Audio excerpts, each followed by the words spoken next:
If you've been trying to find a simple method for drawing fur, then stay tuned because I'm going to break down my exact process and the techniques I used in this drawing so that you can create realistic looking fur texture. I'm Kirsty Rebecca and I create drawing and painting tutorials that are easy to follow so you can create realistic and professional artwork even if you're just starting out. When I first started with pastels, I had no idea how to create the depth in the fur or how to layer colours to create that thick, fluffy looking texture that you can see in this photo of a wolf. One of the first things that you need to know about fur texture is that it's built up in layers.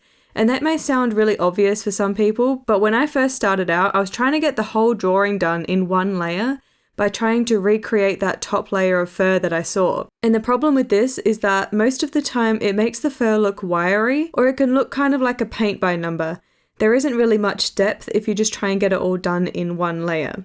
In nature, fur overlaps in layers, so to create realistic fur texture in your artwork, it makes sense to actually replicate those layers as well. So you may be thinking, well, that's all well and good, but what do I actually do for each layer? Like, what colors do I use? What techniques or what products help make it actually look like thick fur?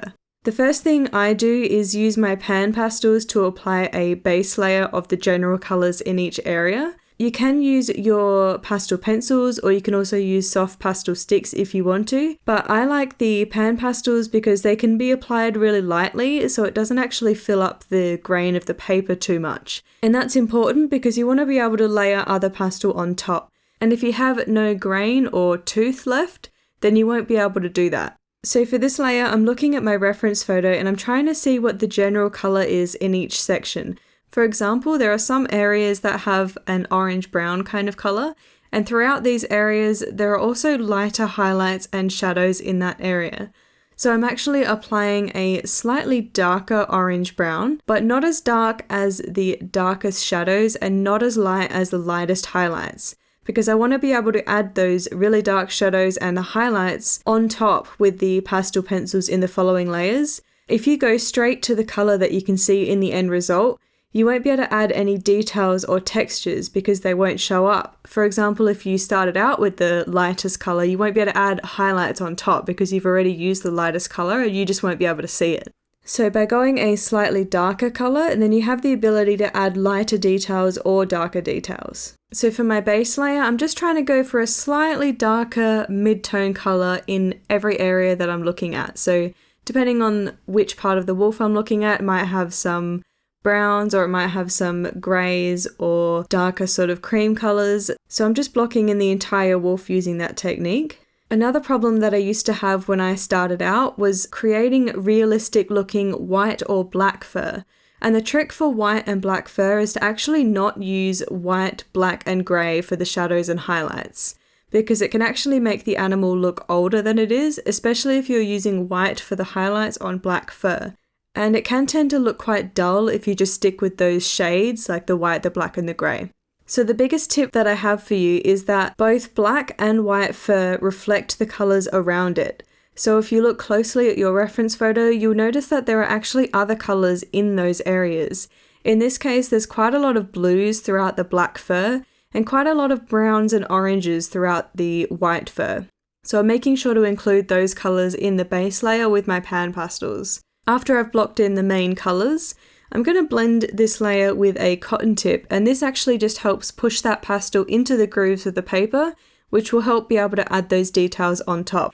A problem that I see a lot of beginner artists make, and I was the same way, is that they're following the direction of the fur, but all of the strokes are lined up exactly in a row, and it kind of looks like the fur is wiry and perfectly aligned, like it's been combed and hairsprayed into place. And it just doesn't look natural like that. In real life, fur is a little bit more random than that. So the trick to making fur look realistic is to actually vary your pencil strokes. So have them go in the right general direction, but overlap some of the hairs, make some start and stop at different points, make some a little bit shorter or longer. Don't just line them all up like a picket fence. Once I've added a layer of fur texture, I'm going to go through and blend this layer out and then add another layer of fur texture.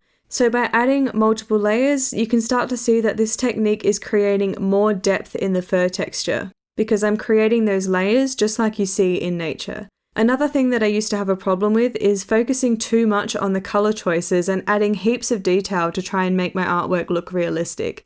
And this is a really common misconception with realistic artwork, and I say it all the time, but it's not actually your color choices or the amount of detail that makes something look realistic. It's actually your proportions and your values. So you don't need to have every single strand of fur there. In fact, it will actually look better if you try and focus on creating clumps and clusters of fur rather than individual hairs, which can make the fur look wiry. If you stand back from a normal viewing distance and you can't see the detail that you're adding, then it probably doesn't need to be there. And same for your color choices, they really aren't that important. When I first started, I used to think that if I knew the exact color that that person was using in their artwork, then I could make mine look just as realistic, but that's totally the wrong thing to be focusing on. A good example is if you think about realistic black and white artwork like graphite or charcoal work, it still looks realistic, but there isn't even any color in there at all, and that's because it's your values that matter. So how dark or how light your color is more important than the actual hue of that color.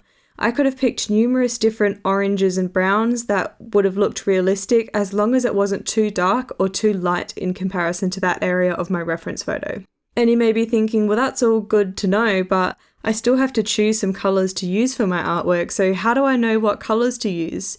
This tutorial in the top left goes through my exact method for choosing colors for any piece of artwork. So click on that and I'll see you over there.